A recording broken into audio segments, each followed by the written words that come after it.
Hey YouTube, Rocks97 here, coming at you with another Frogology video. This one is on choosing your tribute lineup when building the deck. The tribute lineup is one of the most important parts of Frog Monarchs. It's like where all the boss monsters come in, and it's what helps. It helps a lot with putting certain builds of Frog Monarchs apart with the others. And yeah, it's the part I feel like needs to be up to par so that the deck can compete well. So I'm just going to show you cards that you choose when building your tribute lineup for Frog Monarchs. So like obviously you have Triple Caius is always staple. Like you always run 3 of this no matter what. There's 2 to 3 Ryza. I choose 2 to 3 Ryza. Of course, it's your deck. You could choose none, but I like 2 to 3. Right now I'm playing 2 because of wind-ups. And that this card doesn't do anything. I mean, it does stuff against them, but there's cards that are better. So I had to make room. And yeah, I had to make room. So I played 2 Ryza instead of 3. But I've always played 3, and it was always good. Doesn't get cloggy or anything. It sets on back turns. You know, it's just always good. 2 Vanity's Fiend. I feel like you have to be playing this card right now. I wasn't playing it at all at first, but the second I started playing it, I just fell in love with it. It's a great card, and it's just I feel like you have to be playing at least one of these main decked with wind-ups and Dino Rabbit. It just stops actually with just everything, and it's just really good. I feel like you have to be playing at least one of these. So yeah. Dark Dust, I've always played this, but a lot of Frog Monarchs play it, but some people consider it attacking Frog Monarchs.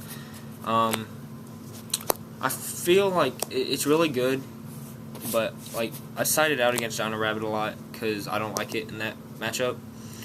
But it's really good for getting rid of things like Gores and big fields, and it's just really good.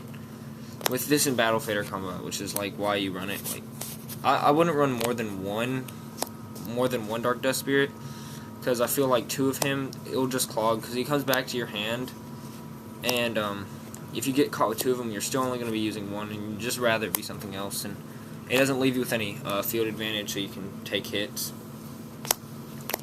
2 Lad, I feel like you have to be running 2 to 3 of this. This card is the boss monster. Like all the other Monarchs and stuff, they're boss monsters, but this is like the boss monster, because it's just so good for negating your opponent's resources down. So, and it gets stuff back. So like you have to be playing this. I feel 2 to 3. I like 3, but I just couldn't find room. So yeah, that's like my main deck tribute lineup.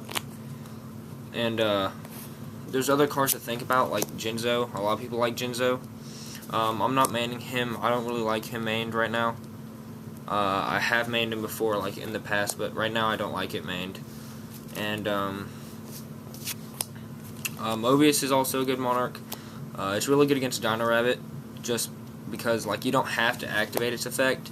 Also, it's a water, so you can pitch it with Swamp Frog, and it's just really good overall. And like I side a 3rd Lad.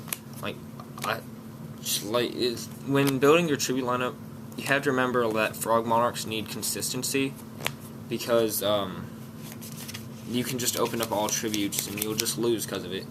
A lot of Frog Monarchs play 12 to 13 tributes. Mine only plays 10. I play the Triple Caius, Double Ryza, Double Vanity's Fiend, Dark Dust, and Double Lad. That's 10. Wait. Yes, that's 10. And I like it because you'll draw your tribute monsters, but you won't draw so many of them that you'll just instantly lose because you have all these tributes. Even with 10, I've still opened the hands where I have 4 tributes and no Swamp Frog. I'll get a Battle Fader and a Soul Exchange and have to work with that. But when building the tribute lineup, you got to remember that it's needs the consistency more. Like when I do one of these on the Frog lineup and stuff, then yeah. But this is just the tribute lineup one. So remember that you don't want to really go too high on your tribute count, because then the deck loses its consistency. You don't want to go too low because then you won't draw them and you won't have enough boss monsters. I think 10, maybe even 11 is good, but